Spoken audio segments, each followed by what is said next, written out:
Bueno, ahí seguimos.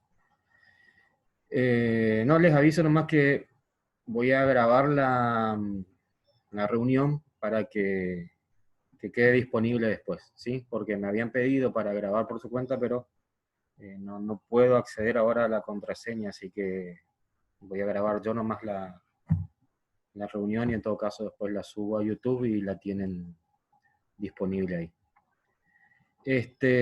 Estábamos hablando entonces de las diferencias que existen, ¿sí? Por ejemplo, en la producción de leche, en la ganancia de peso, en la producción de huevos, etcétera, que es totalmente normal. Eso son diferencias que decimos se deben al azar, ¿sí? A la distribución normal. ¿Mm? Es normal que ocurra eso. Ahora bien, ¿cómo yo hago para, en el caso de que, por ejemplo, esté evaluando, como acá en este ejemplo, esté evaluando un alimento, ¿sí? Acá, por ejemplo, en la producción de vacas lecheras, estoy evaluando un alimento, y cómo yo hago para ver si esa diferencia que yo voy a observar en esas vacas que están comiendo el nuevo alimento, se deben al alimento, es decir, a lo que yo voy a llamar a partir de ahora tratamiento, o se deben a esa distribución normal, ¿sí? Eso es lo que yo voy a hacer mediante las pruebas de hipótesis, ¿eh? Yo voy a evaluar si esas diferencias observadas, ¿sí?, entre las diferentes muestras, ¿sí?, que reciben los diferentes tratamientos, yo voy a evaluar si esas diferencias se deben a digamos, a esa variabilidad normal, a esa distribución normal que existe, o dicho de otras palabras, se deben al azar, o esas diferencias se deben al tratamiento aplicado, ¿sí? Y eso es lo que me permite hacer la prueba de hipótesis. Repito, me permite evaluar o concluir si esas diferencias observadas, en cuanto al parámetro que yo quiero eh, evaluar que va a ser afectado por el tratamiento, se van a deber a la distribución normal, o dicho de otra forma, al azar, o se deben al tratamiento aplicado. Eso me permite entonces comprobar la prueba de hipótesis. Es que más justamente, cuando yo realizo la conclusión de una prueba de hipótesis, digo que las diferencias observadas, yo estoy asumiendo que hay diferencias. Yo digo, las diferencias observadas se deben al azar o se debieron al tratamiento, ¿sí? Entonces yo digo, digo que cuando las diferencias observadas se deben al tratamiento, también se dice las diferencias son estadísticamente significativas, ¿sí? Esa es otra forma de expresar que el tratamiento tuvo un efecto en esas variables observadas, ¿sí? Entonces yo concluyo que las diferencias observadas, y presten atención, yo hablo que hay diferencias, se deben o no al tratamiento.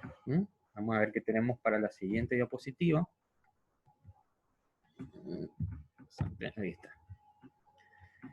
Entonces, decimos que la prueba de hipótesis se dedica a conocer la probabilidad de ocurrencia. Fíjense que estamos hablando del término probabilidad de ocurrencia del resultado obtenido, ¿sí?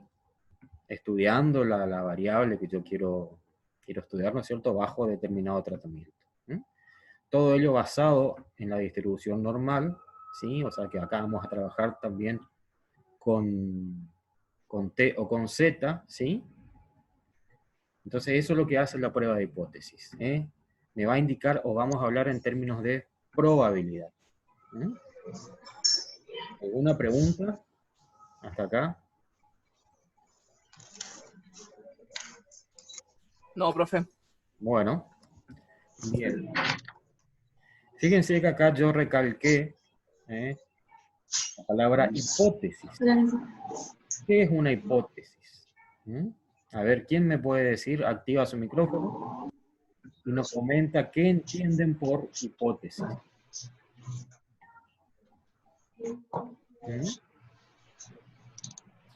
Una suposición a partir de los datos que nos dan. Sí, es una suposición o es una afirmación, ¿sí?, que nosotros hacemos de antemano. Ahora vamos a ver cómo está planteada la hipótesis.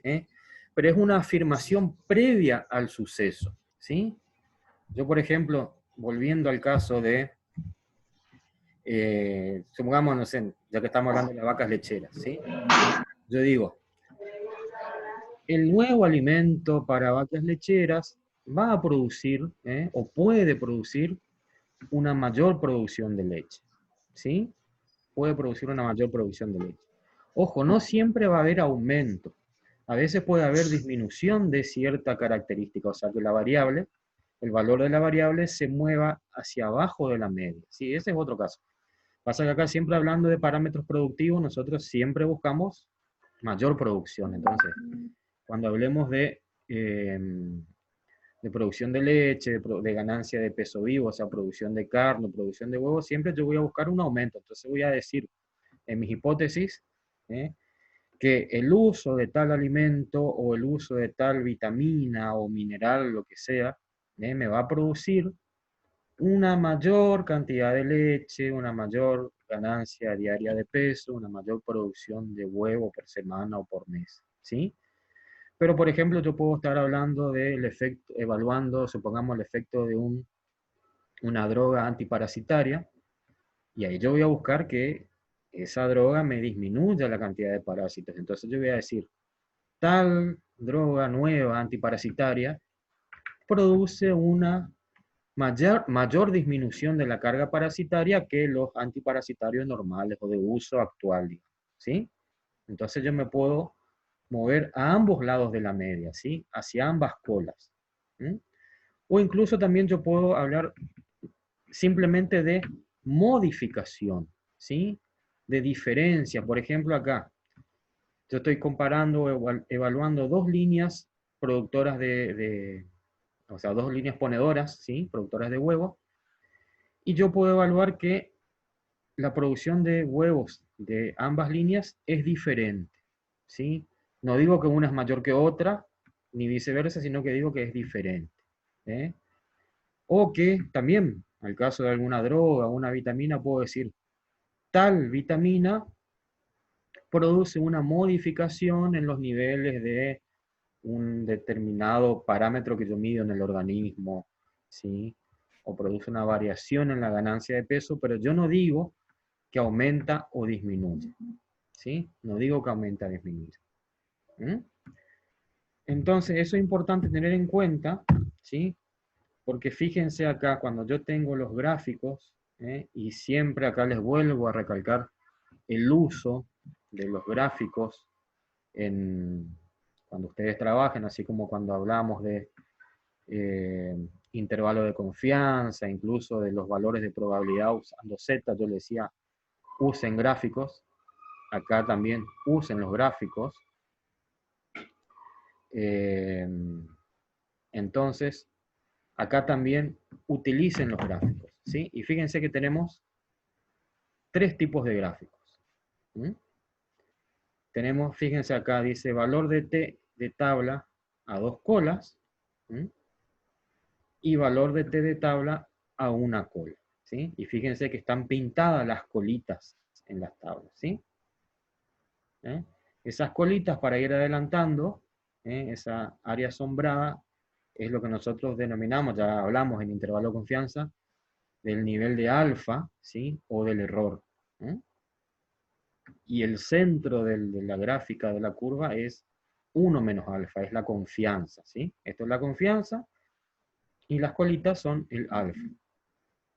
Acá sería, si yo por ejemplo estoy trabajando con un alfa de 0,05 o 5%, ese nivel de alfa acá cuando deja dos colas, yo lo tengo que dividir en 2, ¿sí? Entonces es alfa sobre 2. Y acá yo tendría el 2,5% y acá el otro 2,5%, ¿sí?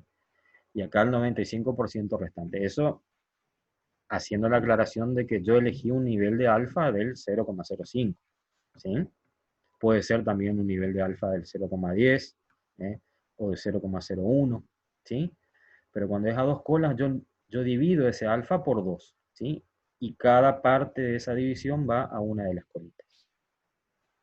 Mientras que cuando es a una cola, el alfa ocupa únicamente un extremo de la curva, ¿sí? Ya sea hacia arriba, con valores positivos, o hacia abajo. Ahora bien, ¿por qué hablamos de dos colas o de una cola? ¿Qué es lo que hace la diferencia en estos gráficos? En este acá que decimos a dos colas, o acá cuando decimos a una cola, y en este otro caso también, a una cola a la derecha o una cola a la izquierda. ¿Cuál es la diferencia? Vieron que yo les hablé recién de que yo no siempre evalúo que aumente el valor de una variable, sino que también puede disminuir, o directamente yo digo modifica, ¿sí?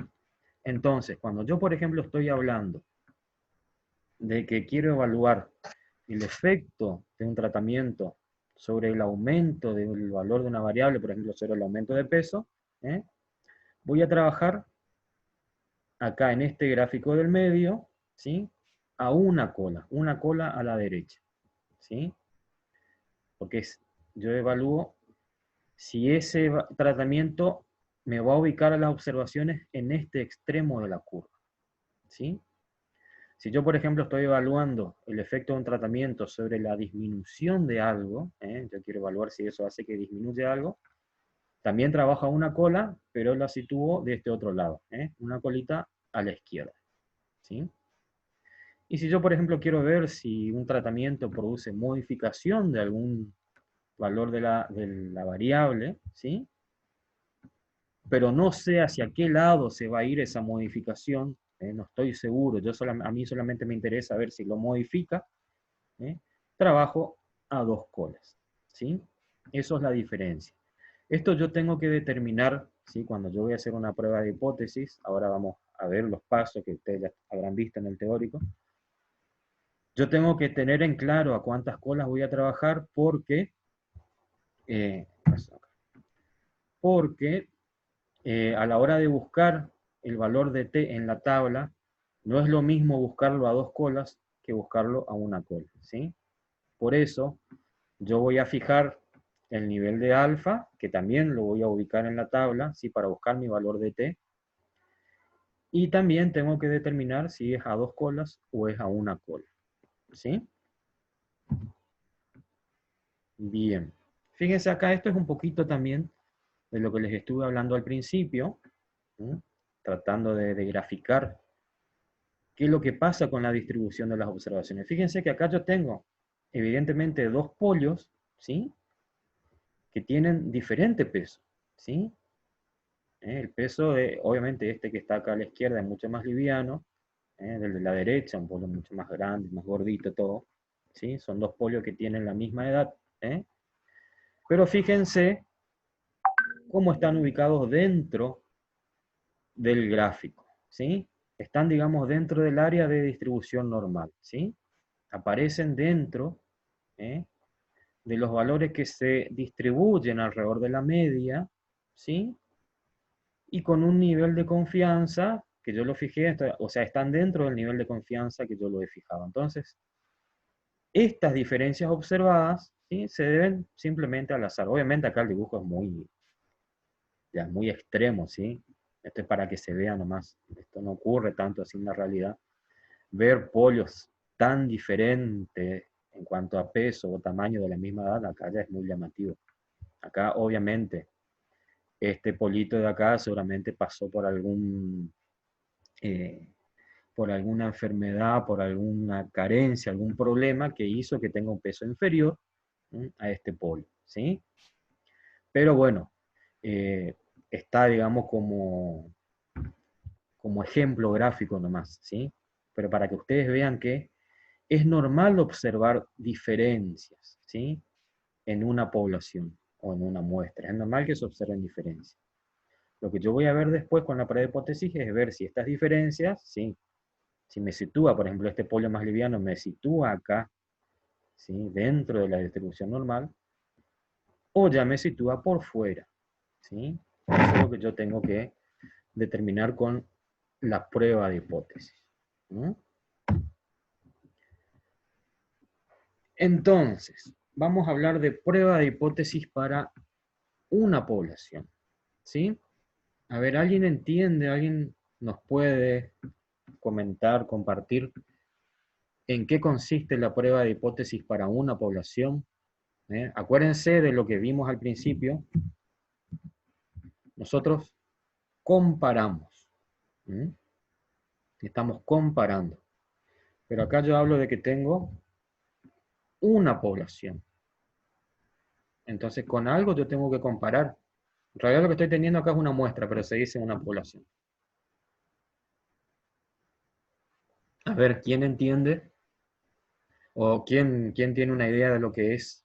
¿O qué características tiene la prueba de hipótesis para una población?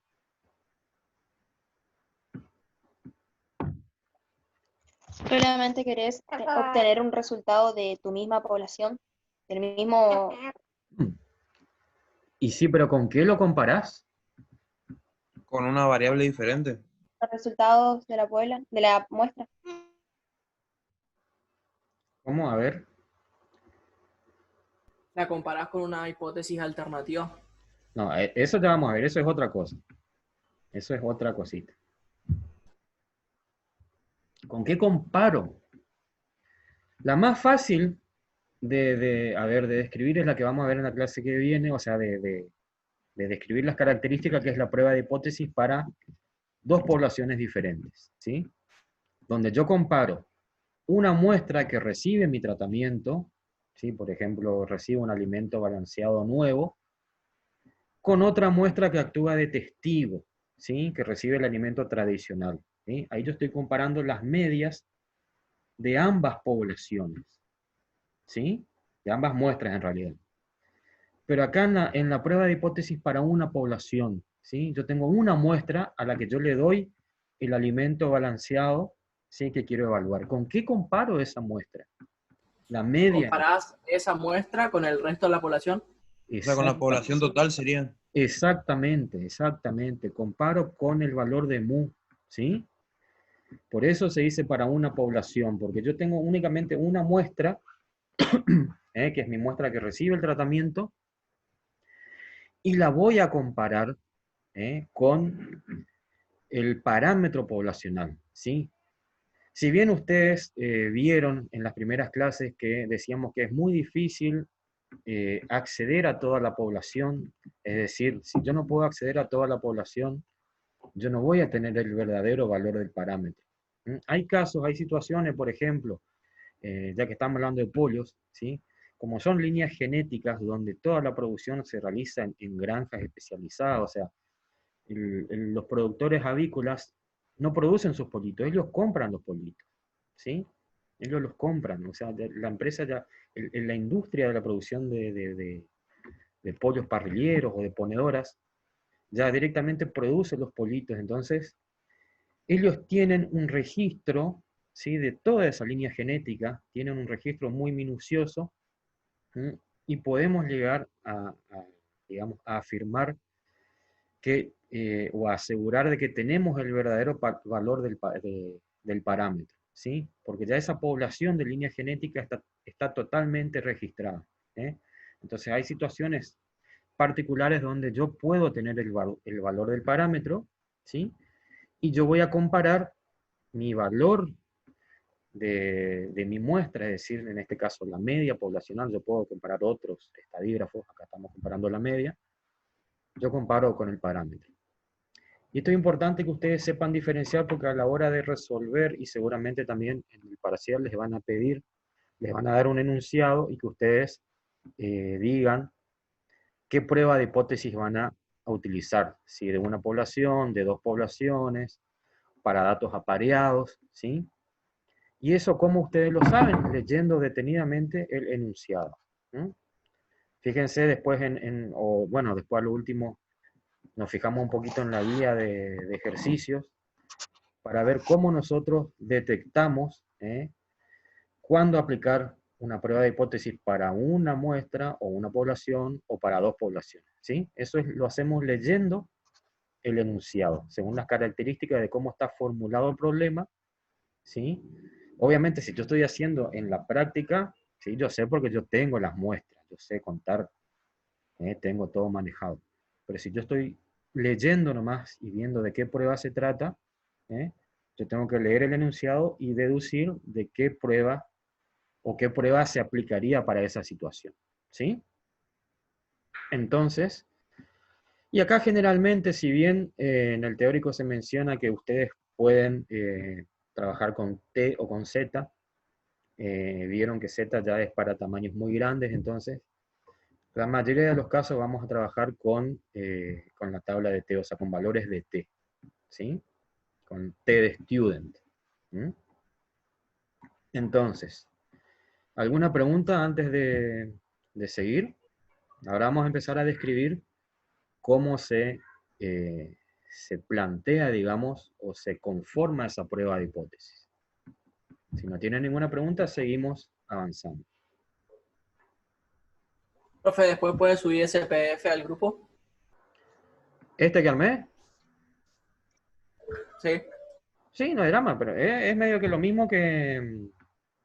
¿Cómo es? Que el que está en la clase, no tengo ningún problema. Siempre ustedes pidan las cosas, yo por ahí no subo porque no les quiero aturdir con muchas cosas. Bueno, vamos entonces acá con los pasos, que esto también está en el PDF del teórico, ¿sí? Vieron que eran 6 pasitos a llevar a cabo, ¿sí? Entonces vamos a ver un poquito la descripción de cada uno de los pasos. ¿Sí? Acá, bueno, por un lado, antes de empezar, está la tabla, la fórmula para calcular T, ¿sí? Esta la tienen que saber realizar, ¿sí? Es simplemente el desvío de, o la resta de la media de la muestra menos la mu poblacional, ¿sí? Sobre este término que era, ¿se acuerdan? El error estándar, es decir, el desvío sobre la raíz cuadrada de n. ¿Mm? Y este valor de t, lo que yo voy a hacer, este valor de t se va a llamar t calculado, el t calculado, yo lo voy a comparar con el valor crítico, el valor crítico que lo voy a buscar en la tabla de t. Es decir, yo voy a trabajar con dos valores de t. Un valor de t calculado, ¿sí? Y un valor de t de tabla, ¿sí? El t de tabla yo lo voy a buscar con los grados de libertad, que era n-1, siempre busco con n-1 para este caso. Para otras pruebas va a ser diferente, ya lo van a ver, a medida que se vaya complicando. Y se busca con el nivel de alfa, ¿sí? Y con el número de colas que voy a trabajar. En este caso acá está escrito, ¿sí? Asumiendo que trabajo a 2 colas, ¿sí? Alfa sobre 2, como yo les dije hoy en el gráfico. Chicos, les aclaro, por las dudas, quedan 2 minutos y medio. Yo estoy grabando la reunión porque me habían pedido.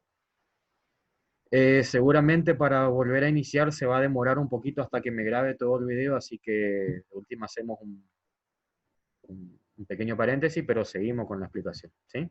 Les aclaro nomás porque, por si tardo en ingresar. Veo que hay 44... ¿Alguien levantó la mano? ¿Quieren preguntar algo? Veo que hay 44 participantes. Yo espero más o menos que entren 30 y ahí arranco con el siguiente video. Profe, Sí, escucho. yo no entiendo qué es el mu poblacional. ¿Sería la media? El mu poblacional es el valor, justamente es la media poblacional, ¿sí? El X con la rayita es la media de la muestra, ¿sí? Es con la muestra con la que yo estoy trabajando, ¿sí? Puedo tener 10, 20 animales, 25, ¿sí? Y el mu poblacional es la media de la población, ¿eh?